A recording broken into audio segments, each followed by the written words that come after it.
My iPhone's screen displayed a number I hadn't seen in 2 years, and as I stared at it, my hands shook a little. Memories of that terrible night when everything fell apart came flooding back, and Mark's name flashed, demanding attention as usual.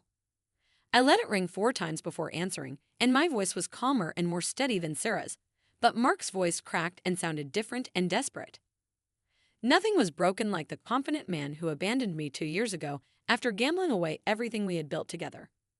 My name is Sarah Mitchell, and I was listening to my estranged husband sob into the phone at the age of 34 after he destroyed our life savings and left me with crippling debt. The irony wasn't that I was at fault. I made a huge mistake, and he sobbed. You must allow me to explain. I smiled as I looked around my office, my real estate office, specifically, taking in the awards on the walls and the pile of closing documents on my desk. 2 years ago, this conversation would have destroyed me, but now it was just another Tuesday afternoon. Sure, Mark, I said in a neutral tone. Let's meet so we can talk about everything. He exhaled sharply, and I could hear the relief in his voice. Thank you, Sarah, he said. He relied on my comprehension, my forgiveness, and my propensity to see the best in people, even when they displayed their worst, to keep me by his side through the little lies that grew into larger ones, the investment opportunities that depleted our savings account, and the credit card debt he concealed until it was too late. Tomorrow at 2, I proposed naming the Cafe Luna.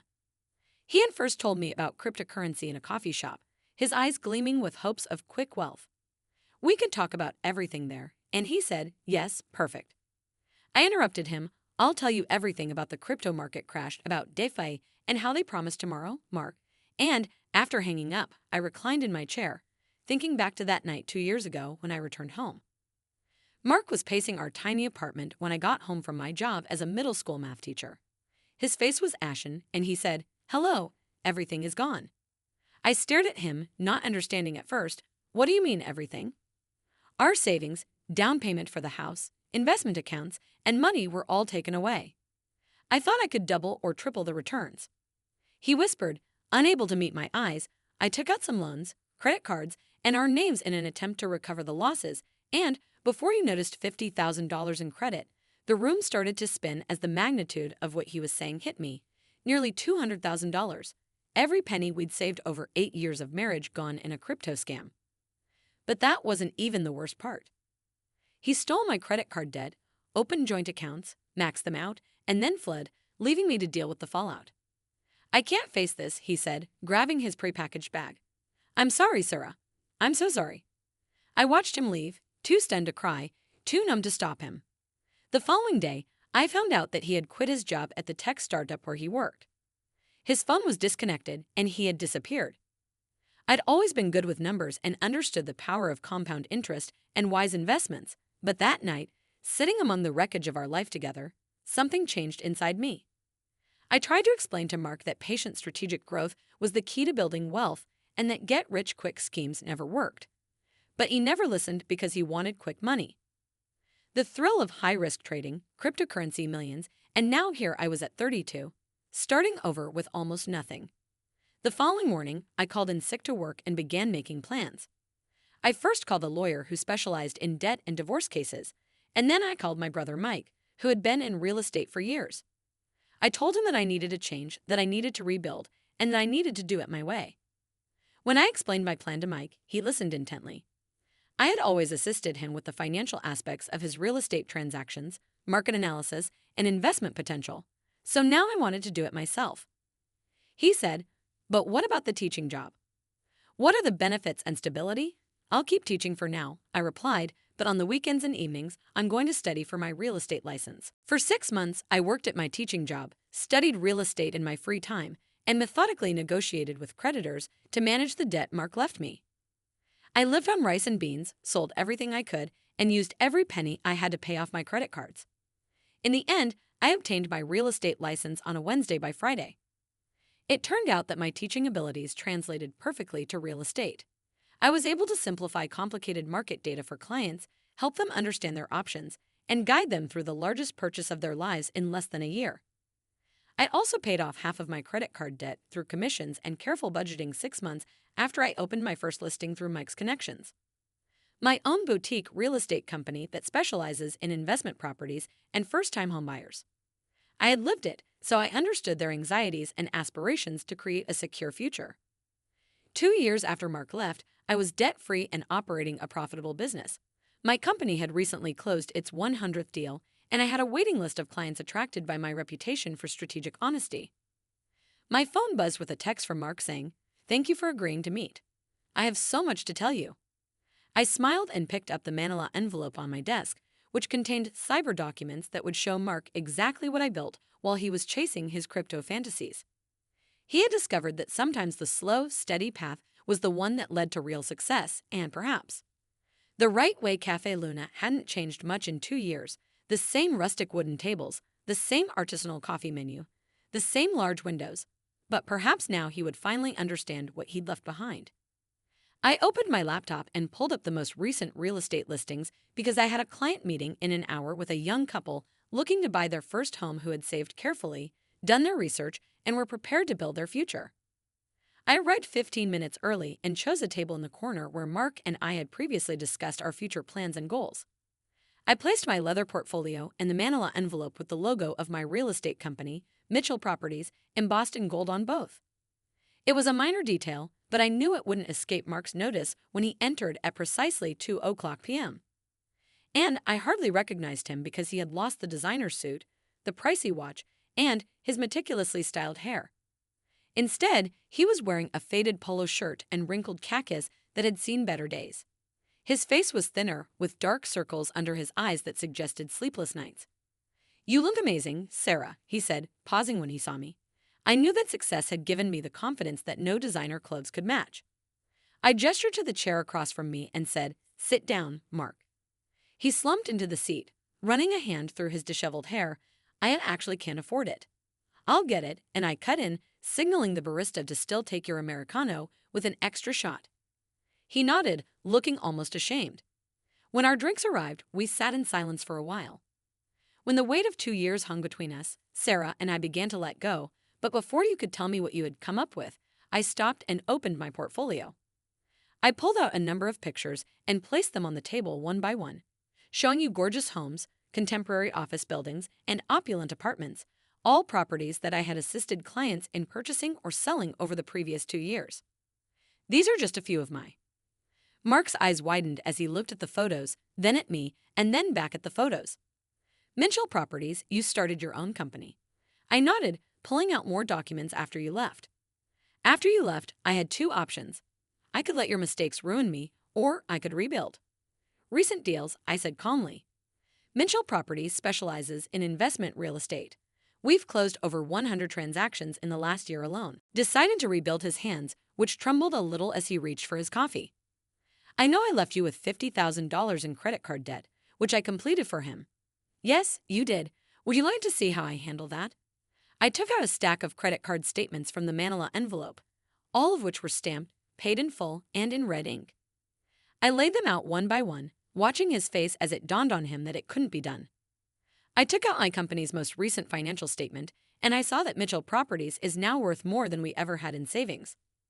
The difference is that this wealth is real. It's based on real property, real transactions, and real value. Mark sank into his chair, demonstrating that anyone can build real wealth through hard work, smart investments, patience, and no crypto scams or get-rich-quick schemes. When everything went down with the films, I didn't know what to say. "I thought I couldn't face you or anyone else, so you fled." I said in a steady but cold voice, "You left me to deal with the debt, the creditors, the shame." "Do you know what that was like?" Mark had to tell everyone why my husband had vanished, and he winced at my assertion that I was a coward. He acknowledged that I had spent the previous 2 years trying to. "Pull out one last document. You haven't learned anything," I said, eyeing the divorce papers warily.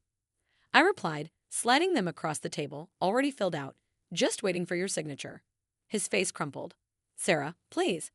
I tried to recover, but everything I touched turned to dust, every investment, every opportunity, because you're still looking for the easy way. "I promise that I've changed because I still love you, and we can start over and rebuild together." I think about all the times I believed his promises and gave him another chance, but I wasn't the same person anymore. "You want to know the biggest lesson I learned after you left?" I asked, leaning forward a little bit. "Real value isn't about making quick money or cryptocurrency millions. It's about creating something." Sustainable is something that benefits others while benefiting you. I tapped this pile of real estate pictures.